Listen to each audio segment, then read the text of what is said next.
ispolivao je vodom, Dejan napao Dalilu, brutalni krah braka u 5 sekundi nakon što je odbila da priča sa Dejanom Dragojevićem. Dalila je otišla da smiri Dina Dizdarevića, pa iskoristila priliku da popriča sa Filipom Carem. Jesi dobila budžet? Pitao ju je car. Jesam, mali, odgovorila je Dalila. Imaš li para, da li ti treba još? Nastavio je Filip. Imam, nego me ispljuvao na osnovu tebe.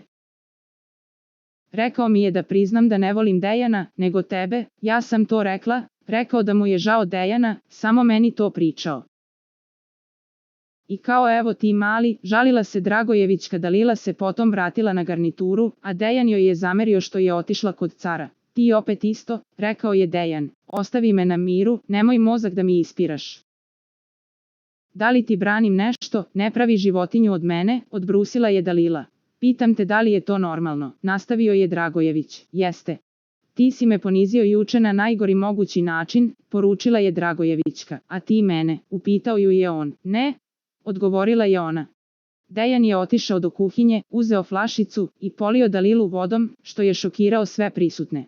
Dejan je izašao iz kuće da se smiri, a Dalila da se presvuče.